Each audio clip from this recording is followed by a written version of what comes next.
సాహితీ మిత్రులందరికీ నమస్కారం. రేపు ఉదయం అంటే డిసెంబర్ 13వ తేదీ ఉదయం విజయవాడలోని తుమ్మలపల్లి కళాక్షేత్రం దగ్గర ఉన్న తెలుగు తల్లి విగ్రహం నుంచి లెనిన్ సెంటర్ వరకు రచయితలు, కవులు, మేధావులు, భాషావేత్తలతో జరిగే ఉద్యమ ప్రదర్శన, గ్రంథాలయ ఉద్యమ పునర్వికాస ఉద్యమ కార్యక్రమం జరుగుతోంది. ఈ కార్యక్రమానికి ప్రతి ఒక్క కవి, రచయిత, పబ్లిషర్ అందరూ పాల్గొనవలసిందిగా కోరుతున్నాం. ఎందుకు ఈ ఉద్యమం ఈ రోజున చేపట్టవలసి వచ్చింది అంటే, గ్రంథాలయాలు నిర్వీర్యం అవుతున్న ఈ కాలంలో, పుస్తకాలు తగ్గుముఖం పడుతున్న ఈ కాలంలో ప్రజల్ని మరి చైతన్యవంతం చేసే విధంగా, పుస్తకాల వైపు మళ్లించే విధంగా ఈరోజు ఈ ఉద్యమం ప్రారంభించడం ప్రధాన లక్ష్యం.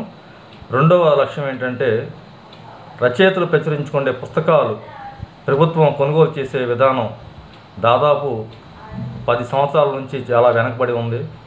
ఇటీవల 3 సంవత్సరాల క్రితం ఈ పుస్తకాలు కొనుగోలు అన్నది గత ప్రభుత్వం చేసినప్పటికీ, దాని తాలూకా కోట్లాది ఖరీదైన పుస్తకాలు కొనుగోలు చేసినప్పటికీ దాని తాలూకా డబ్బు ఇంతవరకు ప్రభుత్వం రచయితకి ఇవ్వలేదు.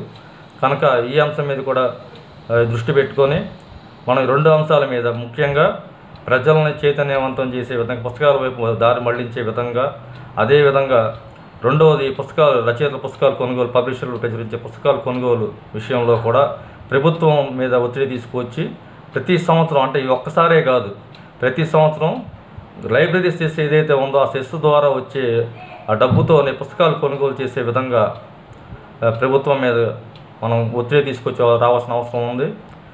ఈ విషయంలో ఈ సంఘం ఆ సంఘం చేస్తుంది కాకుండా అందరూ ఏకమై ఈరోజు ప్రభుత్వానికి మన వాయిస్ వినిపించాలి. భవిష్యత్తులో రచయితల పుస్తకాలు కొనుగోలు అవ్వాలంటే, ప్రజల దగ్గరికి వెళ్ళాలంటే మనం రేపు జరగబోయే కార్యక్రమం ఏదైతే ఉందో ఆ కార్యక్రమంలో పాల్గొని మనందరి వాయిస్ ప్రభుత్వం మీదకి ఒత్తిడి తీసుకొచ్చే విధంగా ఉండాలని చెప్పేసి కోరుకుంటూ, మీరు ఈ కార్యక్రమంలో పాల్గొనవలసిందిగా ప్రతి ఒక్క రచయితని, అలాగే కవిని, సాహిత్య సంస్థలని, ముఖ్యంగా పుస్తకాలు ప్రచురించుకుని ప్రతి ఒక్కరూ పాల్గొనవలసిందిగా కోరుతున్నాను. ధన్యవాదాలు.